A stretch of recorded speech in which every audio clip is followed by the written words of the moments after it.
Everyone says you can't replace time. You can replace money, but you can't replace time. Well, what if that's actually just not true? What if time is kind of a construct of your mind? Now, I don't say that lightly, because if you think about it, you can be in a meditation for like 5 minutes, 10 minutes, go deep into those 5 minutes and really get real insights, go to different places, all kinds of stuff. You can have so many hours pass and they go like in a flash. So how do you measure time when it is experienced in so many different ways? Now, we put our pressure on ourselves always. I don't have enough time, I don't have enough time, I should have done this by now, I should have done that by now, this Western sort of speed up thing. And it plays havoc. It's like getting on a Shinkansen, a Japanese speed train, to go to stress central, right? It's like completely playing havoc with our nervous system, because we are giving ourselves all these expectations. Suddenly being impatient seems to be a good thing, because it means it gives us these goals and we've got to get somewhere really quickly. So, some things you can't put a time limit on it. You can't put a time limit on healing. You can't put a time limit on when you're going to realize something for sure. Yes, there are programs, and I've got one, where, you go on a journey for 3 months, but you're not going to suddenly transform completely. You can transform in a minute. You can get a flash of insight that transforms your life forever. In traveling a whole day, your whole life trajectory, the minute you meet someone, that could change your life, right? And trying to give yourself that pressure that you should have already reached something by then. Everything I've done has always been too late. Everything I've done has always been too late. When I graduated, they called it the second depression. When I got to Japan, they said I'd missed the boat for making lots of money, teaching English. Do you know what? It wasn't too late. It was the right time for me. Everything is the right time for you. And that's why, if you feel like you're being held back, you're not being held back. It's just the universe telling you that you need to give yourself a bit more space. Now, space and time are connected.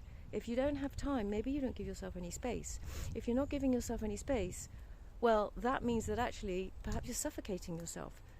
No wonder it feels a bit claustrophobic, and no wonder you're getting more and more stressed, you're getting more ill, less space, even less breathing. It's a vicious cycle, and the end is not pretty, right?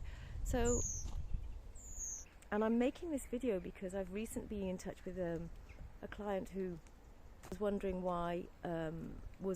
why she couldn't experience the same thing on her own, moving as when I'm guiding her. It takes time to get to that depth and understanding that I can help guide you through quicker. Time is one of those constructs that you can just let yourself off the hook. You're exactly where you're meant to be. Sorry for the cliche, but you need to be where you are now. And if it feels like a hard place to be for whatever reason, well, maybe you need to experience that hard place. Because when you come out of it, boy, will you have learned so much. Boy, will you elevate 10 times more than if you hadn't been there. Learn to be a healer, a facilitator, whatever, in a very short space of time.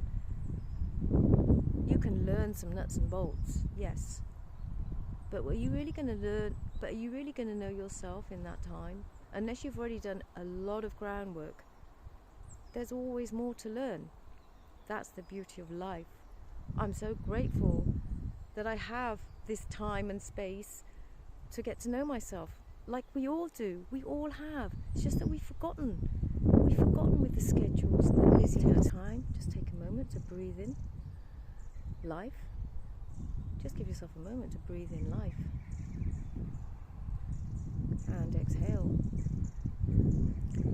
And so, if time is not linear and time goes in different shapes and you can be in past, present and future in all sorts of different places at the same time, that's what dance can do. Dance gives you that space. Time is space. Dance gives you that space. Because when you drop into movement, time stands still. When you're in the movement and the dance, you're just being present. And it gives you space to breathe. It gives you time out. It gives you time to reflect, to breathe, to zoom out of your everyday and get a new perspective on things. And sometimes that's what time does as well, right? If you're going at 90 miles an hour, you don't have time to actually zoom out to see the bigger picture, to make sure you're actually going in the right direction. You might be going really super fast, but maybe actually at some point along the way, or when you get there, you'll realize, oh damn, actually I didn't really want to go here in the first place, but you were so busy rushing around. So I'm just inviting you today to just take a moment to pause, to find your breath, to come into your heart space. Our breath is our heart in Chinese philosophy. Come into your breath, come into your heart space. Give yourself that moment, that precious moment of time to breathe and reflect. And everything will recalibrate. You suddenly get fresh air, fresh oxygen, new perspective. And then if you've got any more time in your schedule, I invite you to breathe, keep doing that, and then start to listen to what your body wants to do and see if your body actually wants to start moving.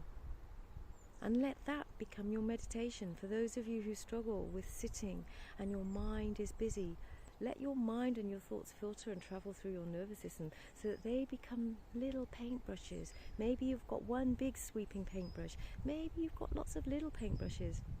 And you can be painting your thoughts in the air,